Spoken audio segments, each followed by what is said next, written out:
Hi, I'm a Muslim and have been raised as one since birth. So, aside from the exciting title, I don't think I experienced anything new this year's Ramadan and Eid al-Fitr. This would sound more like a diary than an essay that I'm reading to you, despite the sad amount of time I have spent writing both, but I digress. Every year, it is never a surprise for me to celebrate Eid al-Fitr with my distant families as my parents are originally from different cities. In Indonesia, we call this pulang kampung or pulkam for short, which literally means going back to our hometown. Um, People who live in different cities or different houses in the same city as their relatives would usually visit them at this time of the year, specifically, even if you are not a Muslim, because it counts as a national holiday. And many people do have relatives who live at a great distance from each other. So, even if my other half of the big family are Catholics, we visit them too. Visit everyone. It's basically just a moment to celebrate with your family, like Christmas Eve.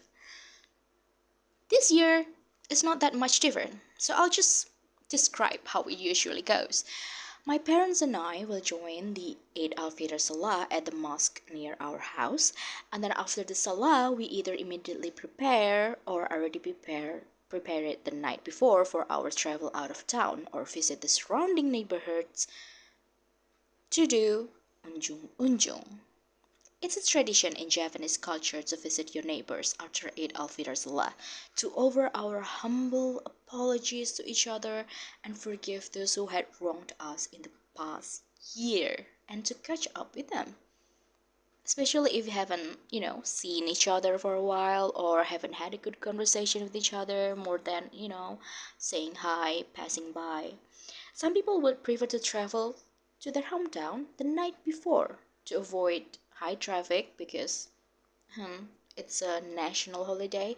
But if people don't have any distant families to visit, they usually open their houses for specifically for this moment, unjung unjung, or they are the ones who will visit the others. My family, from time to time, switch the routines. More often than not, we will leave for our hometown two or a night before Eid al-Fitr Salah to avoid high traffic and to have a longer vacation. Well, why I say vacation, you see, my father is from Yogyakarta and my mother is from Solo, who was raised in Semarang. Basically, three cities, and those cities are tourist spots on Java Island. So we usually spend a week or more taking it as a long vacation. Other times, because my mother is a nurse, well, back then, when she doesn't have many holiday leaves and cannot switch her shifts with her coworkers, we will go after Eid al-Fitr and Unjung Unjung. When my parents were younger, after we visited our relative's house in Yogyakarta, we will eat gudeg, an authentic cuisine from mid-Java and Yogyakarta made of unripe jackfruit. Sweet cuisine. Then we went to Kaliurang for a bit of a hike to see waterfalls, and at night we would walk the Malioboro Street to buy souvenirs or accessories and new clothes and food. These past few years, we only visited our relatives though. Went to some cute cafes and enjoyed, obviously, Gudeg, even though sometimes we still go to Malioboro Street. It got boring after more than 10 years. 10 years of visiting that street every year. This is actually so random, but I think I can eat gudeg every day for the rest of my life rather than visiting that street every year we went there. No personal issues, just boring, okay? It's actually one of my favorite foods too, gudeg. Like, I love it, even if some of my friends would look at me funny when I told them I like to eat the so-called sweet cuisine. I guess there is Java palette is different. Yeah. After we spend 2 or 3 nights in Yogyakarta, we will visit my grandparents' graves and visit old far distant relatives in Solo. I call them old far distant relatives because we barely grew up together. And even if they are my mother's older sisters and brothers, they already have their own family trees there, so we are not quite familiar with each other. We never spent a long time there, maybe only for a full day, and then we are leaving for Semarang. Semarang City. Semarang City is where my mother's sister and her family lives for the longest time after she got married. The sister. My mother was raised and went to nurse school in Semarang too. So she's like my mother's caregiver until my mother could stand on her own and marry my father. My parents moved to Surabaya city after they got married, but I was also raised by her too. Bude, that's how Japanese people call their aunt, who is older than their parents, raised me until I was ready for kindergarten because my parents had difficulty raising both me and my older sister at that time. So technically, it's also my hometown. Instead of going to tourist spots, we just stayed at home and do a lot of home activities together. We would cook big festive cuisines, celebrate the holiday with the neighbors, and lead fireworks at night together. Rarely we visit some family-friendly parks, swimming pools, or restaurants around the city, but most of the time we just spend the days by socializing with each other and play with my cousins. The house was also big enough for a big family gathering, so even sometimes family from Solo City also visiting. Sadly, my Buddha has passed away for exactly a year and a half ago.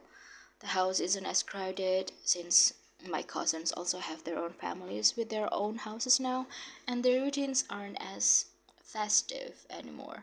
We still don't go around much and just hanging out in the house with the rest of the family. We visit her grave before we go back to Surabaya city. When we are back, we will do the unjung unjung too. Only to our nearest neighbors though, because most of them would already be busy with their daily life as the holiday is already over, and it's also a routine to give our closest neighbors some souvenirs and hand gifts from our trip. That's the routines of my Eid al-Fitr in a wrap. How about yours?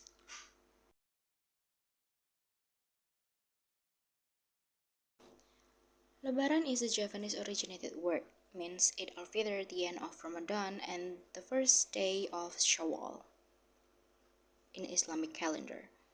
In Indonesia, we usually celebrate it together with our families. For some people, it includes distant relatives.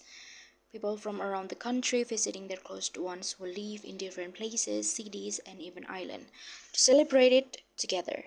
This is how Lebaran travel, or mudik as we Japanese people called it, become a tradition.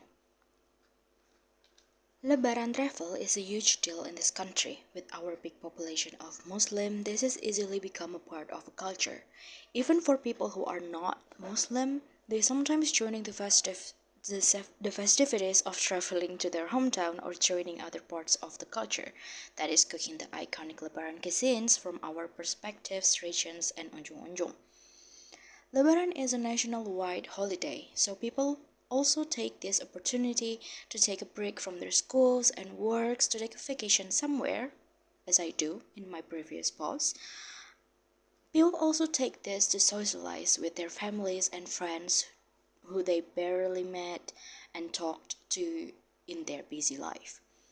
Among youth, there's even some running jokes about the basic template of what would be asked to us and how tired we are to answer them, such as how our school or our job is going, when we are going to get married, or some even try to offer dating advices, or even worse, or better for some people, trying to introduce you with someone, basically asking about our life stepping stones. In a serious note, there is a debate whether these questions are okay or too invasive to our privacy, since we are only seeing most of these people once a year. Some even wonder if these questions has ill intentions on the mix, such as to see how successful we are in life or how we will be better or worse than them. It's a lot. But then again, what else should we talk about other than the answer of these questions since, you know, we're only seeing each other for once a year. In a much kinder, nicer, more respectful environment, we don't need to worry of these questions. I've never taken any low blow from my relatives, personally, before, so I might not be able to sympathize with you with this, but I think not much of them mean any harm. It's just that I also don't see any other questions that's suitable for these scenarios, and they just want to have a conversation with me. Besides, other than my family, I usually kept to myself. Only came out of my temporary bedroom to talk to them in if it's in a such in a more bigger, much bigger setting. I don't even talk with my cousins, and they also like to keep themselves busy with their own things, so there is no much harm done. Um, Traumatic conversations aside, these Lebaran travels are also catching up to our physical health state. As my family always traveled by car ever since we own one, the duration of time that we are on the road and at the destinations are too compacted for my liking. When my brother-in-law doesn't come with us, my father will be driving by himself for the whole 6 hours ride. I can only be a passenger for the time being, and I would still have sore legs and back for the ride. I couldn't even imagine what my father feels after those rides. Spending only a week or only 5 days for this travel with long rides will always take toll on our body. So we often try to ease it with good food and good rest. And as my parents grow older, we take more and more time on the long rides as we have to stop every so often, which leads to less time on our destinations, meaning less tourist spots destinations. We would just enjoy our time in our B&B and visiting families.